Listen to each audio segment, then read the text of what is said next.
Hello everybody, hope you're having a wonderful day, and today I would like to share with you guys product spotlight. So this is an HK knife. I do not know the exact model, but if you do, please let me know. Need your guys' help. This is not my knife. This actually belongs to my boss. He had me do some service on this. As you can see, this is a very old and heavily used knife. It is a U.S. production one. I think HK is still making their stuff in the U.S. I think I was told at one point they were working or in collaboration with Benchmade. That's why the feel is kind of similar to Benchmade in the overall construction. I don't question this being built in the U.S. because of a couple little details here and there.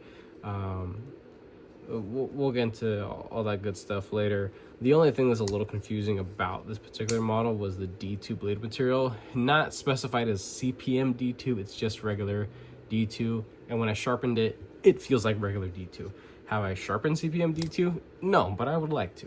I know there's a relatively affordable Benchmade knife that was brought to the market, I believe, last year in CPM D2. I think it's like 180 or like $200 or something like that. It's a good looking knife. I'm not willing to spend $200 on a Benchmade knife at this point in time. I don't have the itch for it. I can care less about Benchmade realistically. But I think maybe their new stuff for HK is being built by Hogue or something like that, which if that's the case, that's awesome, because Hogue makes really good stuff. I mean, they've just freaking, they're flying. Let's take the weight on this. 4.9 sounds about right. This is kind of a dense model. You're working with full steel liners, not nested. Large holes in there for weight relief. Is a little difficult to see, but I don't have a flashlight on me. You just gotta take my word for it. Nice robust steel bent clip that I did have to reshape because it was floating off the scale like that. Missing screw. I think I have a replacement, or I found one, but I just have the two holding it down, and it's nice and solid. Crossbar lock, and it's having to kind of re-break in again. I took a picture and I sent it over to my boss and showed him what happens when you don't use a knife for a long time, because I don't really know or remember the story behind this particular knife of his, because this is a micro knife in comparison to the stuff that he's used to carrying. He carries stuff like the Sheepdog XL and the Spartan by Cold Steel. Those are knives that he flicks around like a fucking feather. And something like this is comically tiny to him. Like my boss is the Incredible Hulk or something like that, right? Just picture a light-skinned Incredible Hulk Filipino, and that's my boss. Let me get a couple size comparison size knives. One that I thought was gonna be about the same size, my CMB Main Knives Predator, Spyderco Manix 2 Lightweight. It's definitely getting there, a little closer. The HK has still a little bit of length on it. My larger size comparison size knives. This is a Spenza 31. It is on point from tip to tail, the same length. And then the full tie MSI is a little bit longer. Let's talk about this blade. As you can see, it has it looks like it's been through hell and back, and then back to hell again, and is on its way back to recovery.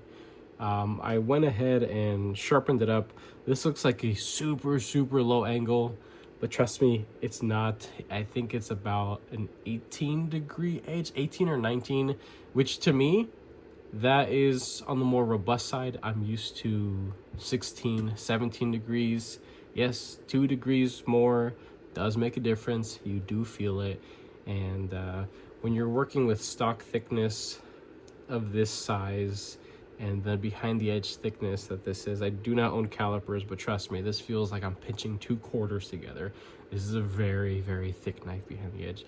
It has seen a lot of edges. Before I touched it up, it looked like it was sharpened by 10 different people simultaneously, blindfolded with bricks instead of diamond stones. It was rough. It was really rough. But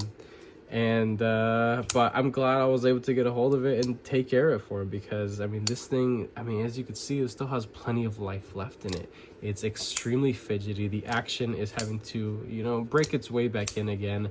I was mentioning earlier that I had a picture of the pivot, and you know, when a knife sits for a long time closed, that if the pivot it's kind of loose, air and oxidation and lint and stuff can still get in there, and on the face of the actual spot, the actual surface where the washer's right on, it was like cut in half. It was like polished down here, and then super like gray and powdery corrosion up there.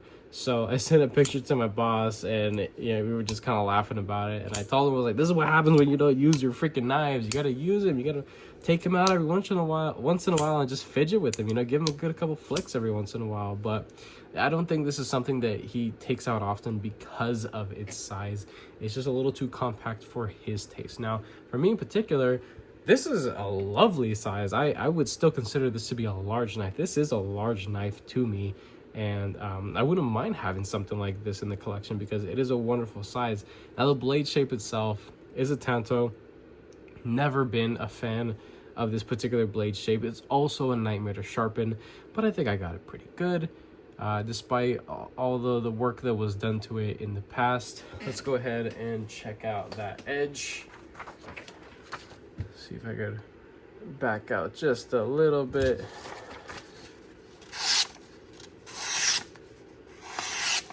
Yeah, plenty of bite. I'm pretty confident with sharpening, D2. I'm not really concerned about it. Working with that tip right there. I mean, that thing just has, look at that curl right there. That is from the tip right there. That is just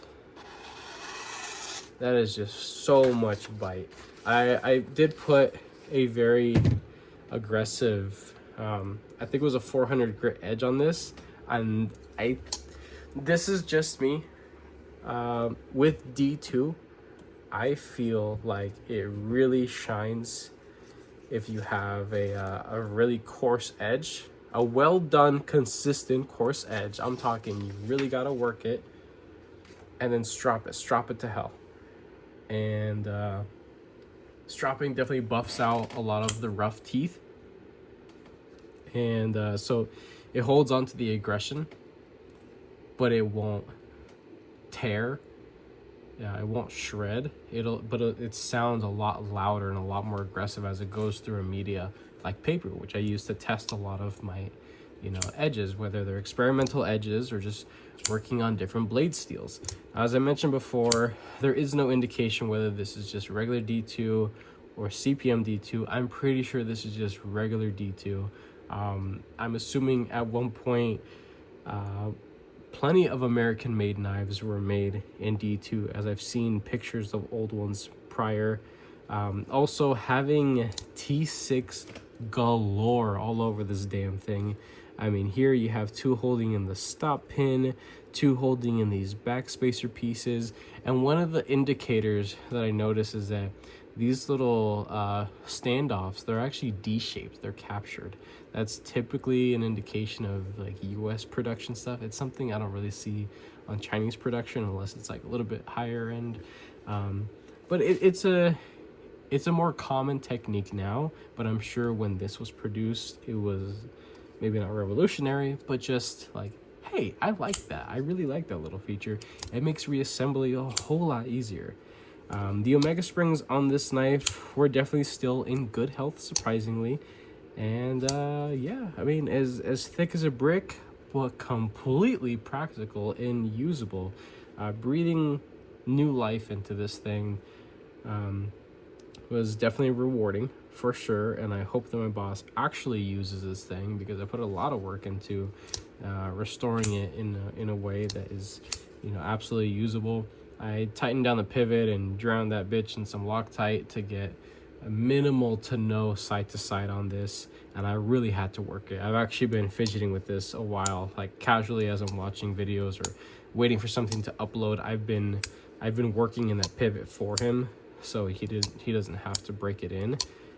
It is still trying to work past that rough spot in the where the washers rest on, as I was mentioning, but if you go to flick it at the right angle, I mean, it's good to go. Reverse flick is good as well.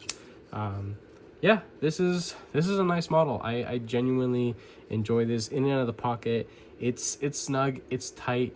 After resetting that clip and putting a lot of tension on it, this is a very robust clip now. I may have to tweak that a little bit for you know, his preference, but I think it definitely fits the build overall. I mean, nice and beefy and robust in the hand. You have some larger space jimping here on the blade before you get to this little hump here in the poon, and then there is some recessed jimping there, but you feel it, so there's traction as you kind of press in. Here you have fairly good execution of a plunge grind. You can see there is a little bit of smile right there, but it's really not the end of the world. A little bit on that side as well. I did the best that I could to avoid it, but still make it nice and consistent looking, an edge that I would be proud of. And then the way that this is designed, you can choke it if you want, and that's how I would use this knife comfortably. I like that. The swedge that's here, I don't see designs like this all too often. This is a very aggressive, odd looking swedge here, but it definitely helps to pass the material. I did a couple passes through cardboard already, and I mean, this thing, it feels like a wedge. It does, but this isn't meant to be a casual little slicer. This thing is intention for battle. Absolutely. And take a look at that tip right there. I mean, this I don't know if this thing has seen better days, actually. I can't say that for sure, but this thing has been through it. It's definitely been through it, and you know what, it has a whole lot more to go through, that's for sure. So hopefully he enjoys this thing and the work that went into it. I was happy to work on it for sure, and I just wanted to share with you guys my experience of this HK model. Now I can't say that there's any indication of what this thing is exactly. There's this like US patent RE 41259. I think I'm reading that right. I don't know what that means. If you know what that means, let me know. Educate me, because I don't really know nothing about this thing. Just a couple little bits and pieces of information here and there. I know how it feels now. It's a really well-made knife, constructed wonderfully. It definitely feels like a harder use, American-made production knife for sure. And yeah, that's about it. There is an HK knife that I'm trying to remember the name of it. I think it's called the Exemplar. HK Exemplar. That's a model that I would love to check out. I believe I've seen that in a drop point. It has like a harpoon style blade. It looks really sick. It's about like $150 or something like that. I think the last time I saw it was on White Mountain Knives, and I almost got it, but some stuff came up and I didn't bother. It's still on my wish list, but that's it. If this was educational to anybody out there or enjoyable by any means, leave it a like down below. If you are subscribed, thank you so much. I appreciate all your support and your patience, of course. If you're not subscribed, please consider subscribing, because I have plenty more videos and content coming you guys this way. And with that being said, I hope you have a wonderful rest of your day.